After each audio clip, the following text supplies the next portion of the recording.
Stove నేను ఇలా wash చేస్తా.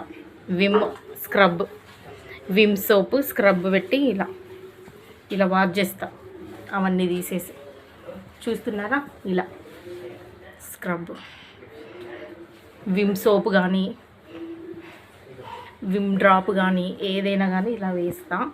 ఇలా వేసేసి ఇలా ఇదిగోండి, ఇలా స్టవ్ కింద కూడా టైల్స్ వైట్ ఉంది కాబట్టి మీకు కనబడకపోవచ్చు.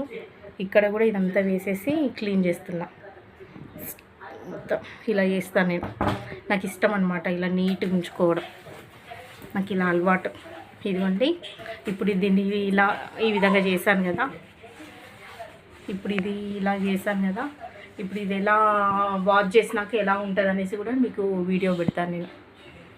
ఇదిగోండి, నేను స్టవ్ వాష్ చేశాను అనమాట. స్టవ్ వాష్ చేశాక ఇదిగో ఇలా ఉంది చూడండి.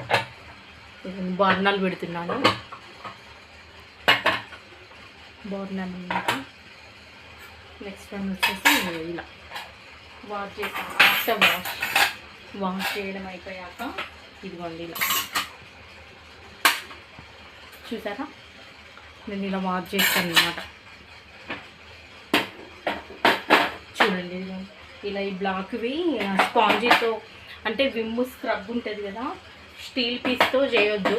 పైన బ్లాక్ ఇలా ఇది పోద్ది లేయర్ అనేసి, ఇదిగోండి ఇలా బ్లాక్ లేయర్ ఇలా పోద్ది. సో మెత్తటి స్క్రబ్బర్ ఉంటుంది కదా స్మూత్, దాంతో మాత్రమే వాష్ చేయాలి. చూడండి, ఇదిగోండి ఇలా ఇలా వాష్ చేయాలి. చూసారా, ఇప్పుడు ఎలా ఉంది స్టవ్ వాష్ చేశాక, నేను వాష్ చేశాను కదా, ఇదిగోండి చూసారా, ఇది పీజీఎన్ స్టవ్ అనమాట. ఇది వాష్ చేశాక ఇలా ఉంటుంది. చూసారా బాగుందా, వాష్ చేశాక చూడండి ఎంత నీట్గా ఉంది. ఇదిగోండి చూసారా, నేను నైట్ పడుకునేటప్పుడు ఎర్లీ మార్నింగ్ నాకు హీట్ వాటర్ తాగడం అలవాటు. లెమన్ వాటర్ చూడండి, నేను ఇలా తాగుతాను.